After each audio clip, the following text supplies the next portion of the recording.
Firman Tuhan yang saya mau bagikan kepada saudara hari ini, judulnya adalah drama free family atau bebas drama keluarga. Apa artinya? Nah, kalau kita ngomong tentang drama ya, seringkali drama itu adalah satu atau serangkaian kejadian, kisah yang tidak terduga, penuh konflik dan memicu emosi. Kalau drama ditonton di film seru. Benar apa tidak? Di sini suka nonton drama Korea. Semakin banyak konfliknya, semakin banyak gejolaknya, semakin menegangkan, filmnya semakin laris. Betul apa betul? Itu dalam film. Tapi drama di realita dalam kehidupan keluarga kita nggak seru, saudaraku. Kalau itu yang terjadi, ya karena yang kita mau di dalam keluarga kita adalah keluarga yang rukun. Keluarga yang damai. Keluarga yang bersatu. Keluarga yang penuh dengan sukacita. Yang mau punya keluarga kayak gitu siapa? Boleh lambaikan tangan saudara. Saya berdoa apa yang jadi kerinduan saudara, Tuhan berikan dan Tuhan kerjakan. Amin. Jadi kita nggak mau yang di dalam film itu terjadi di dalam keluarga kita. Mari kita buka Alkitab kita baca di 2 Korintus 7 ayat yang kelima. Ini adalah kesaksian Rasul Paulus. Dia ngomong begini, bahkan ketika kami tiba di Makedonia, kami tidak beroleh ketenangan bagi tubuh kami. Di mana-mana kami mengalami kesusahan. Dari luar pertengkaran dan dari dalam ketakutan. Coba renungkan itu. Ini seorang Rasul Paulus yang ngomong. Artinya dalam pelayanannya, dalam kehidupannya banyak masalah enggak? Lebih banyak dari masalah saudara. Banyak konflik, banyak kejadian yang tidak terduga, banyak hal yang mendebarkan hati. Itu yang dia alami di dalam kehidupannya, di dalam pelayanannya. Jadi saya mau ngomong sama saudara, sebenarnya yang namanya konflik, yang namanya masalah tidak luput dari kehidupan kita. Khususnya hal-hal yang tidak terduga. Kadang-kadang terjadi, tiba-tiba didiagnosa, muncul sakit penyakit, padahal sudah olahraga, sudah makan sehat, sudah ini, sudah itu. Tidak terduga, muncul diagnosa yang mengerikan itu. Mendebarkan jantung. Atau tiba-tiba terjadi drama keluarga, ada perselingkuhan. Dan kemudian itu menggoncangkan fondasi keluarga saudara sampai ke fondasinya, sampai ke akar-akarnya. Atau tiba-tiba terjadi krisis moneter yang di luar dugaan, di luar perhitungan. Akhirnya itu menghabisi pekerjaan, menghabisi keuangan. Atau mungkin terjadi pandemi yang siapa menduga bakal sampai dunia tutup sampai seperti itu. Lockdown sampai seperti itu. Itu adalah masalah yang tidak terelakkan. Yang selalu akan terjadi selama kita hidup di dunia. Jadi drama-drama seperti itu memang selalu akan ada. Tapi hari ini yang saya mau ngomongkan sama saudara adalah drama keluarga yang sebenarnya bisa kita minimalkan. Yang sebenarnya yang bisa kita elakkan. Itu penting untuk kita pelajari hari ini. Ada masalah tidak terelakkan, tapi ada masalah bisa kita hindari. Ada masalah tidak harus kita alami. Kalau kita tahu bagaimana untuk menghadapi masalah itu. Bagaimana untuk bersikap dengan bijaksana. Oke. Nah ini penting sekali, kenapa? Karena kalau kita terus hidup di dalam drama keluarga yang gak habis-habisnya, yang gak perlu terjadi, tapi karena kita gak tahu caranya akhirnya terus terjadi drama keluarga, isinya hidup kita ini capek. Karena drama keluarga itu menguras energi, ya atau iya? Menguras emosi. Harusnya kita bisa tenang bekerja, konsentrasi, berprestasi, maju. Tapi gara-gara suami istri bertengkar terus sebelum berangkat kerja aja kita sudah capek semua. Di kantor saja cuma isinya ngelamun. Gimana kreativitas muncul, gimana prestasinya bisa maksimal. Kalau yang kayak gitu tidak diatasi. Benar apa tidak? Jadi kalau kita perang internal saja nggak selesai, gimana kita bisa maksimal perang eksternal? Untuk maju, untuk mengalami terobosan, untuk progres dalam hidup kita. Karena itu saya berdoa melalui firman Tuhan hari ini.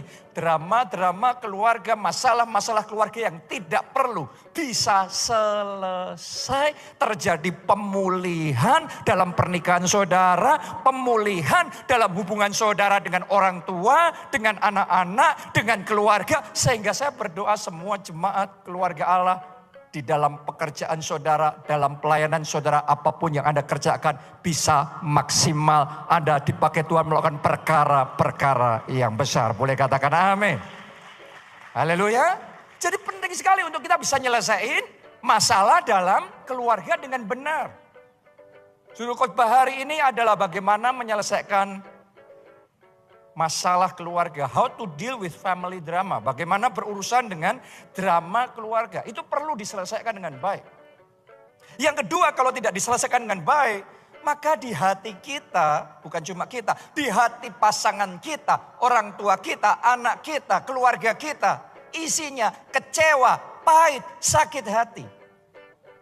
Karena dalam drama keluarga selalu akan ada yang namanya saling menyakiti. Selalu akan ada yang namanya yang ini lebih pahit hati lagi. Akhirnya menyimpan dendam, akhirnya menyimpan kebencian. Berapa banyak suami dan istri, kalau saudara perhatikan, tatapan wajahnya adalah tatapan wajah yang pedih. Karena harus mengalami dan melalui semua yang sangat menyakitkan itu. Hari ini saya berdoa semua kepedihan hati itu. Oleh karena kasih Tuhan mengalir di dalam hati kita. Hati saudara yang pahit dibuat jadi manis kembali. Pernikahan yang sudah hampir habis Tuhan pulihkan, Tuhan segarkan. Kasih yang dari surga mengalir dalam hidup saudara. Amin. Tapi kita harus tahu bagaimana menyelesaikan masalah di dalam keluarga. Yang ketiga, kalau masalah keluarga nggak selesai, akibatnya anggur sukacita, anggur kebahagiaan, anggur kasih kita akan turun dengan drastis. Kalau isinya bertengkar sama suami, sama istri. Isinya bertengkar sama orang tua, sama anak, sampai kayak gitu. Pasti happiness-nya kita terpengaruh. Turun dengan drastis. Tadinya kalau kita ketemu teman, kita kemana, kita berada, kita banyak senyum, kita banyak sukacita, ketawa. Tapi ketika kita sedang melalui hal tertentu di dalam hidup kita, dalam keluarga kita, konflik yang menyesakkan hati. Kadang-kadang narik bibir ini untuk senyum aja kaku banget saudaraku. Benar apa tidak? Berat banget rasanya. Kenapa? Masalahnya, konfliknya, drama keluarganya belum diselesaikan. Tapi saya berdoa melalui firman Tuhan ini. Anggur sukacitamu akan ditambahkan kembali. Seperti dalam pernikahan di Kana, anggurnya habis. Tuhan bisa buat air jadi anggur. Saya berdoa dalam hati saudara, anggur sukacitanya ditambahkan, dipenuhkan sampai berlimpah-limpah. Amin. Karena itu kita harus belajar bagaimana menyelesaikan konflik drama keluarga kita. Nah, kalau kita ingin tahu bagaimana berurusan dengan drama keluarga, kita harus ngerti di dalam setiap drama keluarga, dalam setiap masalah yang dihadapi oleh keluarga kita, selalu ada 3 pihak yang terkait. Saudara harus sadar itu. Jadi itu bukan hanya urusan antara engkau sama suamimu. Itu bukan hanya urusan engkau sama mertuamu saja atau sama kakakmu atau sama adikmu saja. Anda harus tahu ada berapa? 3 pihak yang terkait dalam setiap drama keluarga. Saya berdoa, anointing to see, urapan untuk melihat, Tuhan berikan kepada saudara. Sehingga Anda bisa melihat ini. What's going on behind the scene? Apa yang terjadi di balik layar? Kalau Anda hari ini ibadah, terus kemudian yang Anda experience seperti ini. Anda harus ngerti, untuk bisa experience seperti ini. Untuk bisa ada present worship seperti ini. Untuk ada firman Tuhan yang bisa disampaikan seperti ini. Ada yang terjadi di balik layar. Sama halnya dalam keluarga, pertengkaran saudara sama mertua saudara, sama kakak, sama adik saudara. Itu bukan cuma urusan Anda sama kakak saudara, adik saudara. Tapi ada 3 pihak yang terlibat. Dan doa saya melalui firman ini, mata roh kita dicelikkan untuk bisa ngerti siapa saja pihak yang terlibat dalam urusan konflik keluarga kita. Siapa itu? Yang pertama, iblis. Anda harus tahu bahwa iblis itu selalu berusaha terlibat dalam urusan keluarga. Untuk apa? Untuk mengacaukan keluarga kita. Alkitab ngomong iblis itu kayak pencuri yang datang hanya untuk mencuri, membunuh, dan membinasakan. Itu yang dia lakukan di keluarga pertama di dunia. Siapa keluarga pertama? Adam dan Hawa. Mereka baik-baik saja, rukun-rukun saja, happy-happy saja, hidup di Taman Eden, semuanya serba indah, kelimpahan luar biasa.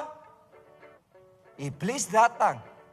Sekali lagi, kalau iblis datang tujuannya cuma satu, mengacaukan keluarga kita. Jadi iblis mulai menggoda Hawa, iblis mulai menggoda Adam untuk memakan buah pengetahuan yang baik dan yang jadi goda.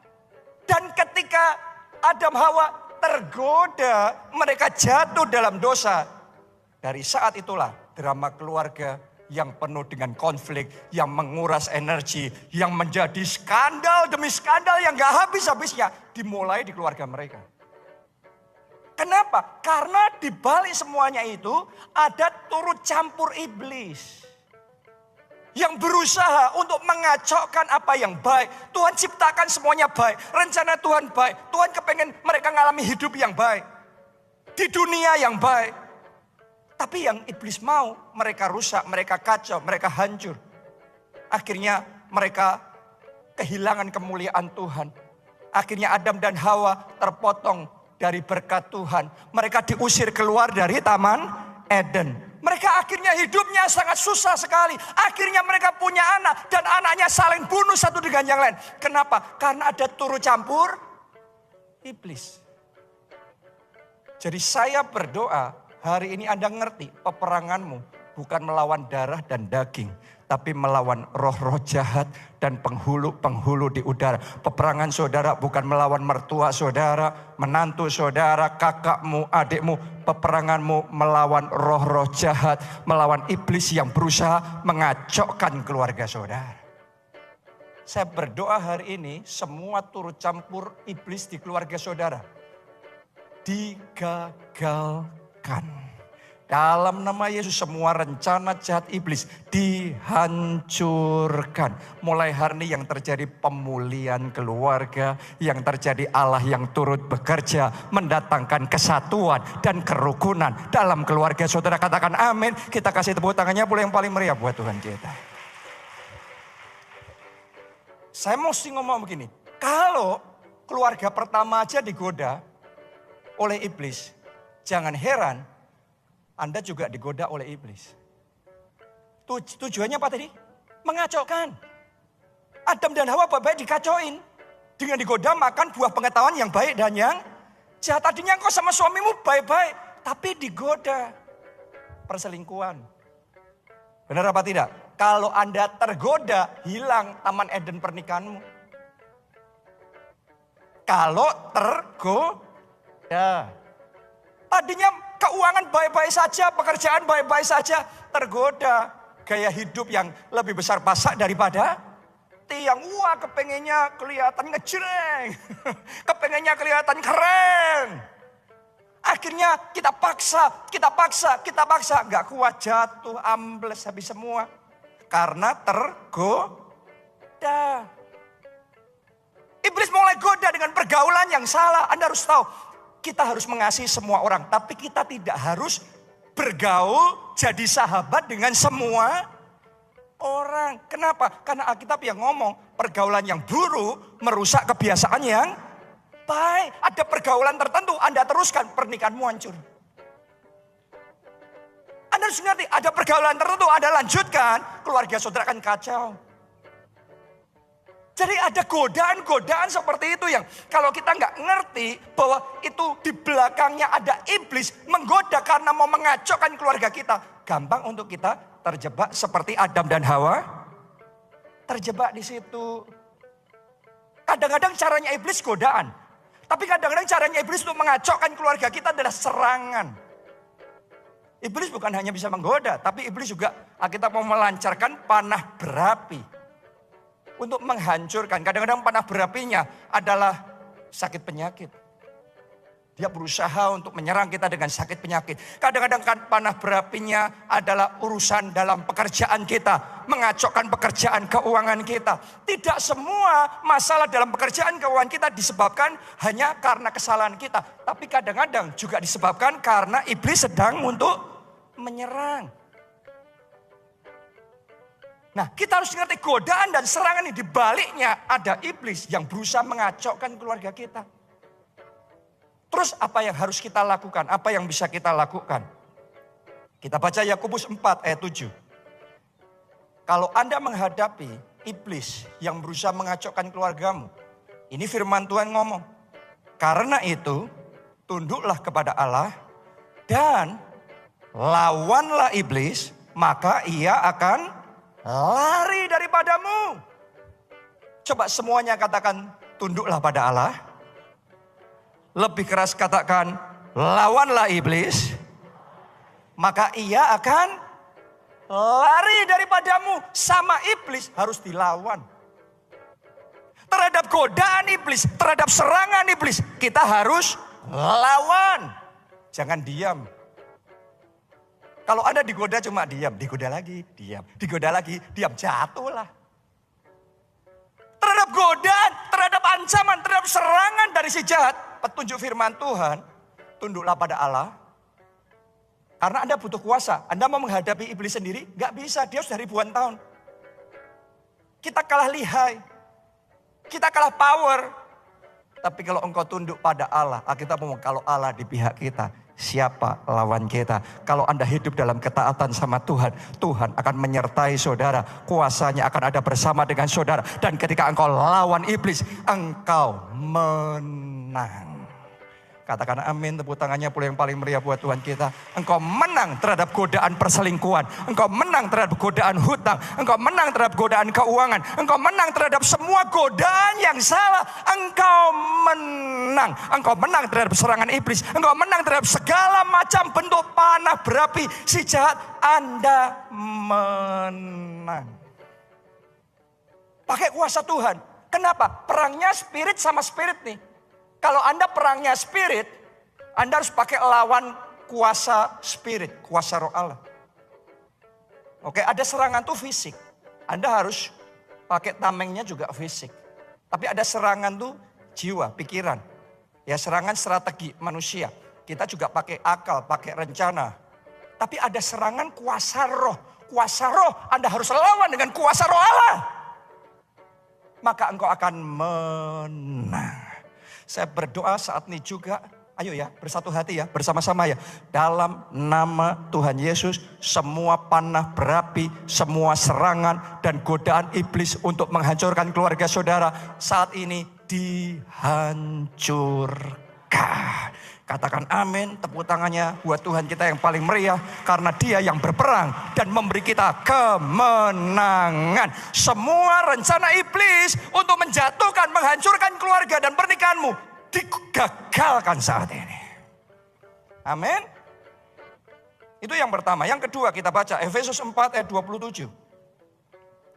Dan janganlah beri kesempatan kepada iblis. Ini nasihat firman Tuhan. Jangan beri kesempatan sama iblis. Jangan buka celah sama iblis. Iblis hanya bisa merajalela kalau ada buka celah.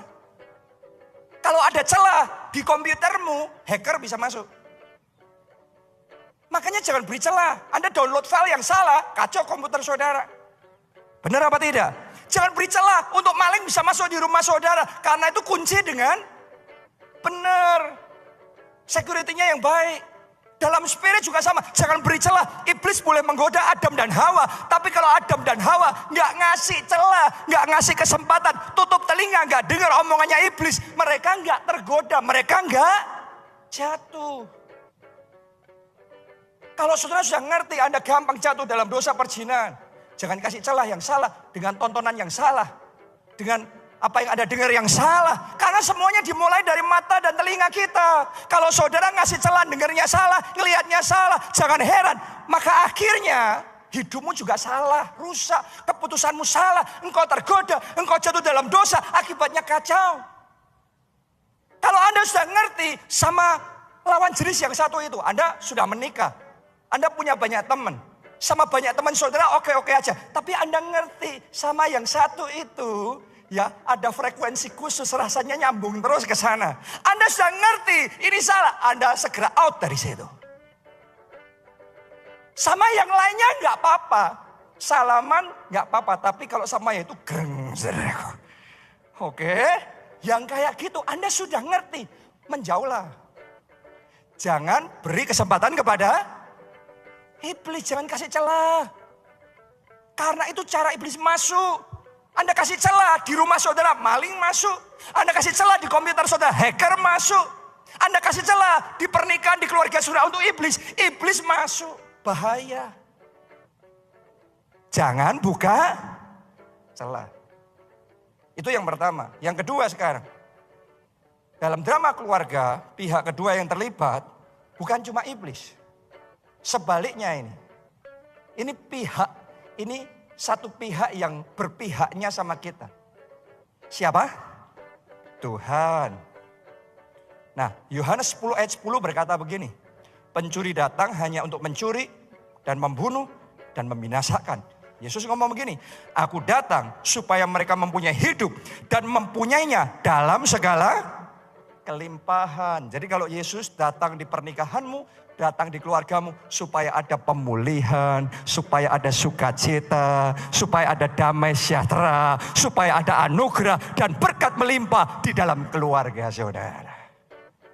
Sebaliknya dari iblis. Jadi Anda harus ngerti tujuannya beda. Jadi sadarilah di dalam keluarga saudara bukan hanya ada iblis yang mau turut campur mengacaukan keluargamu.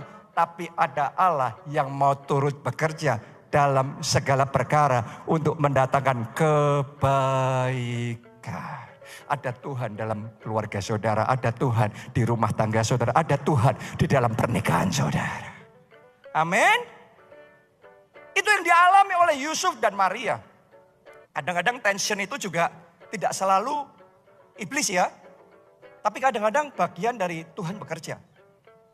Yusuf dan Maria tadinya pacaran, tunangan, bye-bye, semuanya lancar-lancar. Mereka planning untuk nanti menikah. Terus kemudian mereka bangun keluarga kecil yang bahagia, tata masa depan mereka.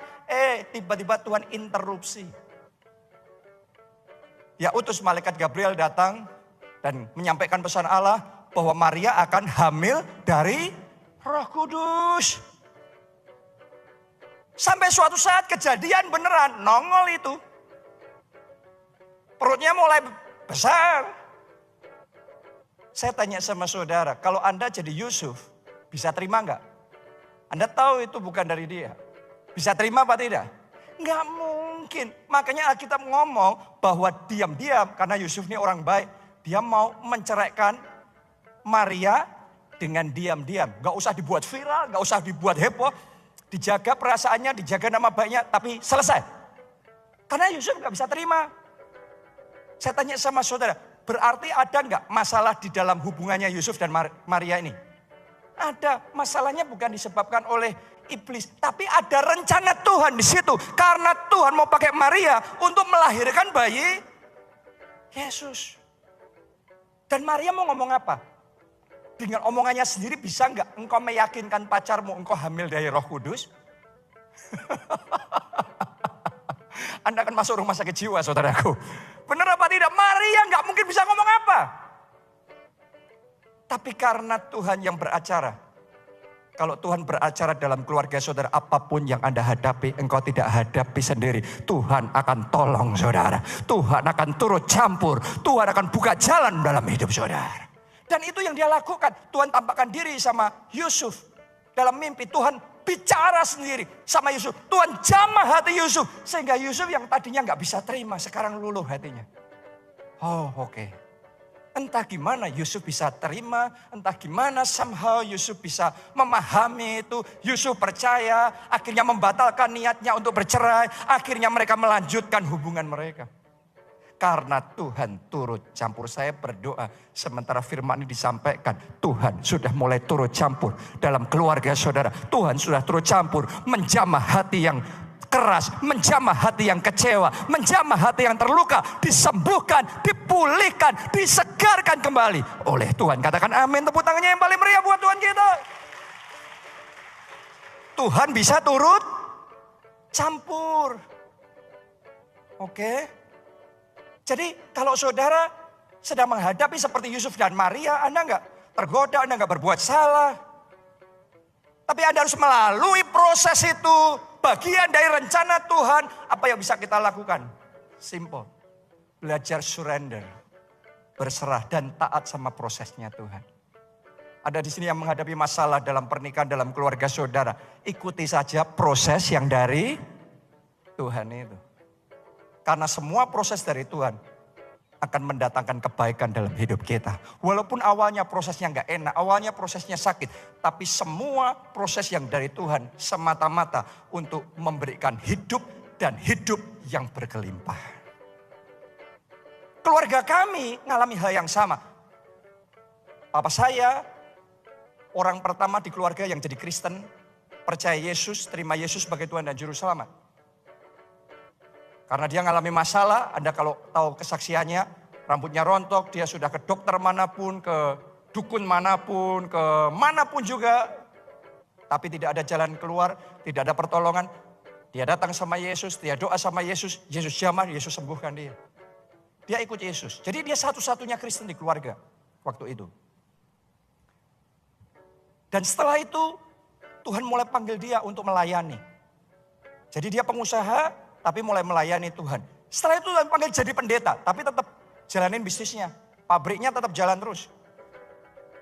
Sampai di suatu titik, karena fokusnya di bisnis, terus kemudian pabriknya yang running orang lain, somehow it's mismanagement, akhirnya crash. Pabriknya habis, bangkrut. Saya mau tanya sama saudara, kira-kira kalau saudara jadi posisi seperti Pak Obaja, gampang nggak? Karena saudara orang pertama dalam keluarga saudara yang jadi Kristen dan kemudian Anda bangkrut. Kira-kira apa perkataan keluarga besar yang lain? Itu enggak gampang. Sekian tahun kita melalui situasi yang tidak mudah.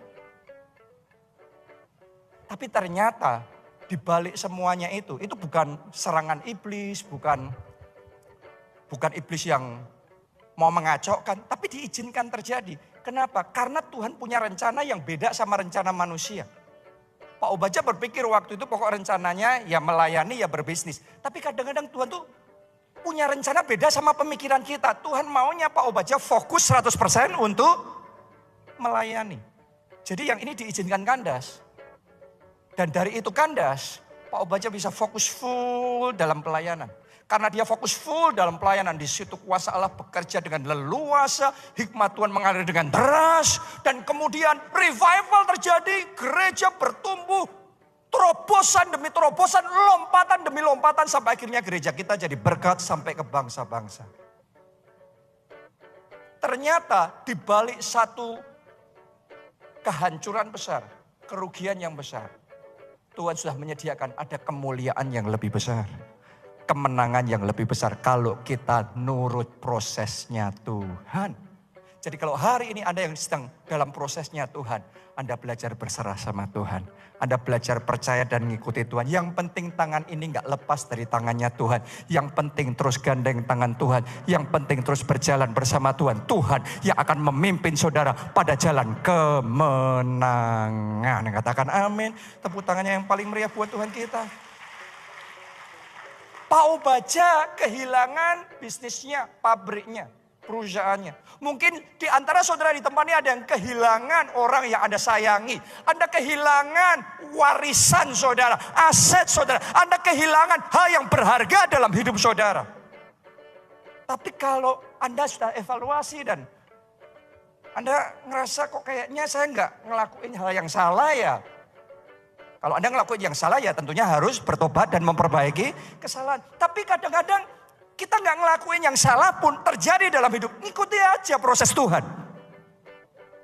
Karena di babak berikutnya Anda akan melihat akan ada penyertaan Tuhan yang besar, akan ada rencana Tuhan yang besar, akan ada berkat Tuhan yang besar. Apa yang tidak Anda pikirkan dan bayangkan, apa yang tidak dilihat mata, didengar telinga, timbul dalam hati manusia, itu yang Tuhan berikan bagi setiap orang yang mengasihi Dia. Siapa yang mengasihi Yesus di tempat ini, lambaikan tangan saudara. Terima yang terbaik dari Tuhan. Katakan amin. Tepuk tangannya yang meriah buat Tuhan kita.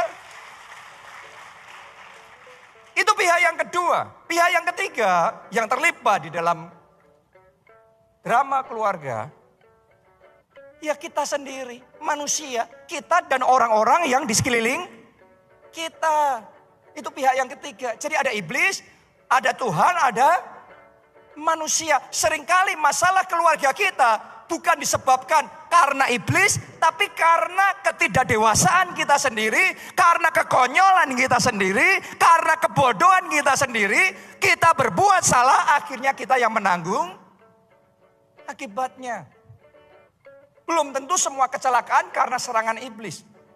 Lah kalau kita yang ugal-ugalan, kita yang kacau balau, mengemudi gak benar, jangan heran terjadi kecelakaan. Itu belum tentu karena iblis. Kadang-kadang iblis jadi kambing hitam terus. Ini iblis ini. Ini iblis. Waduh, kok aku disalahin terus? Kadang-kadang karena kesalahan kita sendiri. Mari kita baca firman Tuhan dalam Yakobus 4 ayat 1 dan 2. Dari manakah datangnya sengketa dan pertengkaran di antara kamu dan suamimu dan istrimu dan kakak adikmu dan mertuamu? Dari mana itu datangnya? Bukankah datangnya dari hawa nafsumu yang saling berjuang di dalam tubuhmu? Kamu mengingini sesuatu tetapi kamu tidak memperolehnya, lalu kamu membunuh, kamu iri hati, tetapi kamu tidak mencapai tujuanmu. Lalu kamu apa? Bertengkar dan kamu berkelahi. Kamu tidak memperoleh apa-apa karena kamu tidak berdoa. Kita bisa ngomong ini seringkali yang jadi penyebab pertengkaran suami istri. Pertengkaran kakak adik, mertua menantu, orang tua anak. Lihat aja. Bahkan orang tua anak bisa kacau loh saudara. Mertua menantu apalagi. Sudah bisa ngelihat itu di mana-mana terjadi. Kadang-kadang masalahnya tidak selalu iblis, tapi karena hawa nafsu kita sendiri, iri hati kita sendiri, kesalahan, kekonyolan kita sendiri yang ditengking iblis terus, padahal kita sendiri yang perlu ditengking. Ya, terus harusnya kita gimana untuk mengatasi hal ini? Yang pertama, belajar bertumbuh secara rohani. Kalau saudara bertumbuh dalam kehidupan rohani saudara, karaktermu lebih dewasa. Ada buah-buah roh, ada kasih, ada penguasaan diri, ada kesabaran, ada kelemah lembutan yang muncul. Buah-buah roh yang muncul. Semakin banyak buah roh yang muncul dalam hidup saudara, semakin kecil pertengkaran dalam pernikahan saudara. Semakin sedikit konflik di dalam keluargamu. Jadi kita semakin dewasa, semakin sedikit drama konflik di dalam keluarga kita. Makanya bertumbuhlah secara rohani. Anda di dalam gereja seperti ini, Anda menerima firman Tuhan. Terima itu masuk dalam hati saudara. Dan doa saya, firman ini menghasilkan buah-buah pertobatan, buah-buah roh yang mendewasakan karakter saudara. Karena kalau karakter kita dewasa, pernikahan kita damai. Tadinya emosian, sekarang dua-duanya sabar. Mau bertengkar gimana caranya? Tadinya nggak ada yang bisa menguasai diri. Kalau jengkel diledakkan, dibuat heboh. Sekarang dua-duanya suami istri bisa menguasai diri. Yang harusnya masalah perang dunia jadi rukun. Karena bertumbuh dewasa. Oh, saya berdoa jemaat keluarga Allah di sini yang mengikuti secara online makin hari makin bertumbuh dewasa, karakternya makin matang, makin segambar dan serupa dengan Kristus. Katakan amin, tepuk tangannya yang meriah buat Tuhan kita. Yang kedua, untuk mengatasi yang satu ini, urusan ketidakdewasaan kita ini, belajar bijaksana. Be wise. Dalam urusan keluarga, be wise. Belajarlah untuk bijaksana. Saya belajar di dalam keluarga saya sendiri, dalam hubungan saya sama istri, dalam hubungan saya sama orang tua, sama orang lain. Salah satu bijaksana yang kita bisa lakukan adalah belajar membuat kesepakatan yang baik.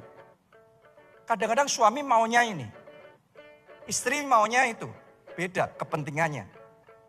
Kalau nggak ada yang pembicaraan yang baik, maka akhirnya tarik-tarian yang nggak berujung. Ujungnya drama keluarga, konflik, pertikaian, nggak habis-habisnya saling menyakiti. Tapi kalau Anda bisa belajar cuma duduk sebentar, nguasain hati, ngobrol yang enak, suasana yang baik, terus membuat kesepakatan. Anda belajar jangan minta yang Anda mau dulu. Anda dengerin dia maunya apa, terus buat kesepakatan. Kalau Anda bisa buat kesepakatan dengan suami, buat kesepakatan dengan istri, maka urusan pertengkaran bulan berbulan itu selesai seketika itu. Begitu ada kesepakatan, selesai itu urusan. Tari-tarian selesai itu. Ada berapa kali kita mau ini, dia mau itu. Tapi nggak ada yang bijaksana, menyelesaikan masalah dengan bijaksana. Nggak ada kesepakatan. Tanpa kesepakatan semuanya asumsi. Dengan asumsi semuanya akan punya pemikiran beda. Kita platformnya beda. Akhirnya konflik nggak selesai. Tapi kalau Anda sudah bisa, makanya ya saya bahkan sama yang belum menikah. Seringkali kalau datang sama saya ngomong mau menikah, salah satu nasihat yang saya berikan, buat kesepakatan urusan keuangan. Salah satu kesepakatannya perlu urusan apa? Keuangan. Itu kan salah satu masalah terbesar dalam pernikahan. Suami mau pakai uang untuk ini, istri mau pakai uang untuk itu. Gak ada kesepakatan, ribut terus. Tapi kalau sudah ada kesepakatan, oke yang ini gini ya. Yang itu gitu ya, sepakat, selesai saudara. Urusan selesai, bukan cuma urusan keuangan. Semua urusan yang lain kalau Anda ada kesepakatan, kesehatian, kesepahaman, selesai itu konflik. Karena belajar bijaksana supaya bisa menyelesaikan masalah. Setiap hal yang saya ngomong sama saudara ini bukan cuma teori, ini sesuatu yang saya hidupi secara pribadi. Dan saya tahu yang tadinya konflik demi konflik, sekarang happy demi happy. Yang tadinya drama demi drama, sekarang berubah sukacita demi sukacita. Biarlah itu juga Tuhan kerjakan dalam hidup saudara, dalam hati saudara, dalam keluarga saudara. Tepuk tangannya yang paling meriah buat Tuhan kita. Yang terakhir ya, yang terakhir. 2 pemicu drama keluarga. 2 pemicu drama keluarga. Nomor 1, tuntutan konfrontasi yang intens. Biasanya konflik itu terjadi karena gini. Ada satu pihak yang gak puas. Terus nuntut. Bahkan konfrontasi terus menerus. Karena gak puas. Contoh. Suaminya jenis yang gak pedulian. Karena suaminya gak pedulian, istrinya tidak puas. Nuntut. Dan konfrontasi terus. Ribut lah. Itu penyebab drama berjilid-jilid, berseri-seri gak habis-habisnya. Atau sebaliknya. Gara-gara suami gak puas. Karena istrinya fokusnya terus urusan anak. Suaminya merasa gak diperhatiin. Gak puas, tapi gak bisa komunikasi dengan baik. Yang ada nuntut. Ributlah perang dunia ketiga. Itu sandal terbang, piring terbang, semua terbang saudaraku di rumah. Atau mungkin mertua, menantu, orang tua, anak. Yang beda cara berpikir, beda cara bekerja. Jadi satu, ributlah saling menuntut, saling memasakkan kehendak. Ribut. Konfrontasi yang gak habis-habisnya.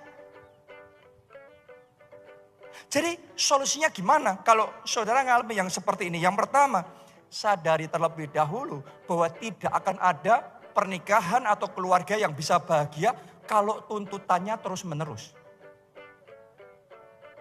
Oke, memang kadang-kadang ada hal tertentu yang Anda perlu perjuangkan dan golkan. Tapi kalau semua hal isinya tuntutan demi tuntutan demi tuntutan, capek. Benar apa tidak? Nggak ada pernikahan yang bisa bahagia. Bahkan kalau Anda dapatkan yang Anda mau, Anda nuntut, Anda berjuang, pokok akhirnya ya sudah. Suami saudara oke, istri saudara akhirnya ya sudah. Karena dituntutin terus. Anda sendiri yang happy, tapi pasanganmu nggak happy.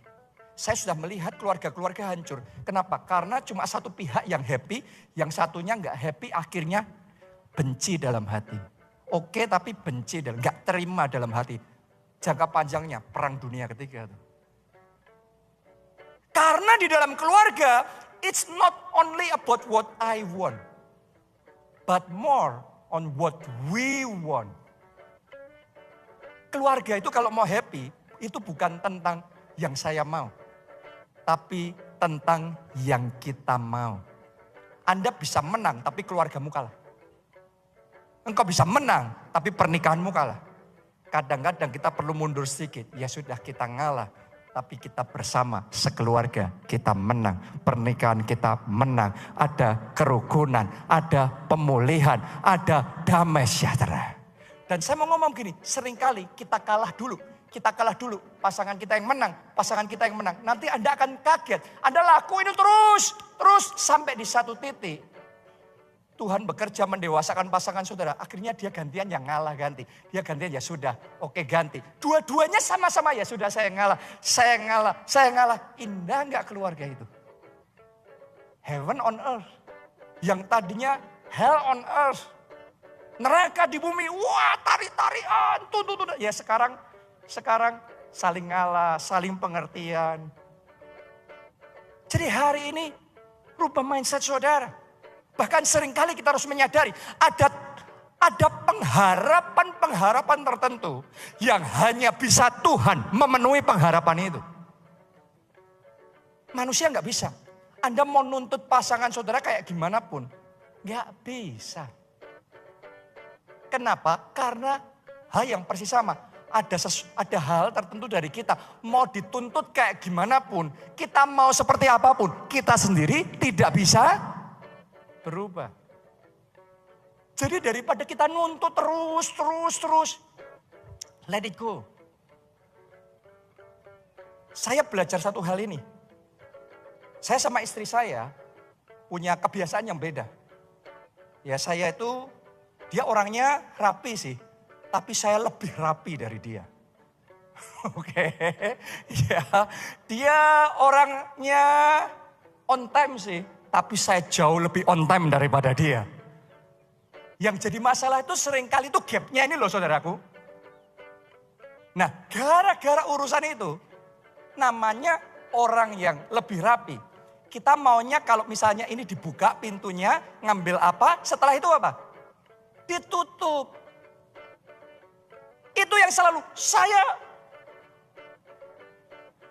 tutup pintunya. Tutup. Itu kalau saya terus ribut lama-lama. Saya harus belajar tutup mata daripada tutup pintu. Tutup mata. Oke, bapak-bapak yang ada di tempat ini nunggu istri dandan. Mau acara pergi, itu mau Anda ngomong sampai mulut berbusa. Sampai Yesus datang kedua kalinya kayaknya tidak berubah dulu, sekarang sampai selama-lamanya. Kalau Anda terus nuntut dan membuat tegang, poinnya adalah on time. Betul apa tidak? Tapi firman Tuhan ngomong perkataan yang pedas, membangkitkan amarah. Tujuannya on time, tapi Anda karena jengkel, ayo cepat. Itu sudah pasti firman Tuhan berlaku. Anda mau ngomongnya tentang on time pun, topiknya on time, tapi on time yang disampaikan dengan nada pedas. Rumusnya ribut. Itu sudah firman Tuhan ngomong, Anda gak bisa ngalahin firman Tuhan. Jadi daripada tuntutan yang gak ada habisnya. Saya belajar banyak dari Pak Obaja. sit back and relax. Oke, mau terlambat 5 menit silahkan. Mau terlambat 15 menit, ayo. Wong lockdown aja sudah kita sampai mundur berapa lama coba? Ya kan? Dulu kan nggak mungkin nggak ibadah minggu gereja kita dari berdiri puluhan tahun. Nggak pernah ada yang namanya ibadah minggu di cancel karena apapun. Mau kerusuhan mau apapun jalan terus. Tapi lockdown kemarin cancel semuanya. Saya mikir kalau ibadah bisa di cancel, pernikahan bisa cancel semua. Kalau cuma nunggu 15 menit saya tunggu. Daripada saya nuntut gak bisa-bisa ribut. Belajar relax, belajar let go lah. Pada akhirnya ada hal tertentu tuh kita hanya, oke, kita yang membuat hati kita lebih lapang. Ya Pak Obaja tuh ngajarin hal yang baik gini. Kalau engkau main bola di kamar, apa yang terjadi? Nendang bola sebentar langsung duk, duk, duk, duk. Berantakan, hancur semua. Tapi kalau Anda main bola di lapangan bola yang luas, Anda mau tendang seperti apapun, nggak apa-apa. Ya itu omongannya, rapopo katanya. Kalau hatimu kecil, sempit, baru ditendang sedikit, tersinggung, marah, jengkel. Tapi kalau hatimu dibuat lebih rileks, lebih lapang, mau ditendang kayak apapun, senyum. Oh saya berdoa di rumahmu banyak senyum, banyak ketenangan, banyak kedamaian, ada kerukunan, ada sukacita. Katakan amin, amin. Tepuk tangannya yang meriah buat Tuhan kita. Yang terakhir, penyebab konflik yang kedua, yang terakhir. Kalau yang pertama tadi karena terlalu agresif, nuntut terus. Ada penyebab konflik yang kedua, yaitu terlalu defensif. Gak salah loh ya, itu bukan salahku, itu bukan salahku. Gak mau disalahin, selalu membela diri. Kenapa? Karena kita nganggap kalau kita ngakuin yang salah, kita kalah. Dulu saya gitu. Makanya ribut terus.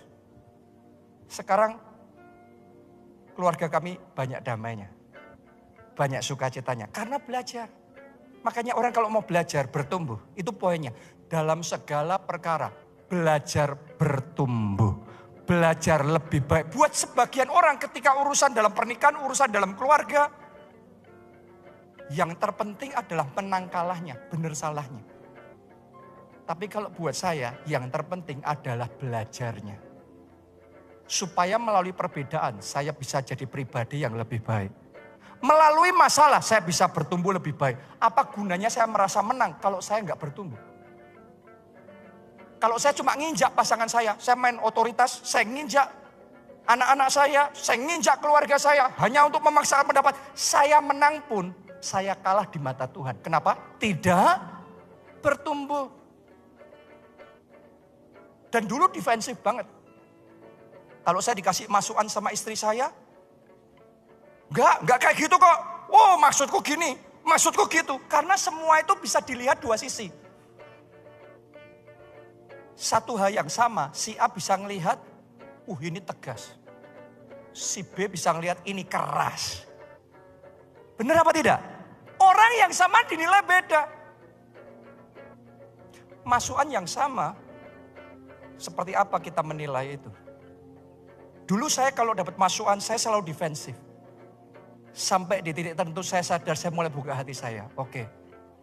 Bahkan mungkin Anda pernah dengar ya beberapa kali, di khotbah-khotbah saya ngakuin, saya punya masalah dengan kesombongan.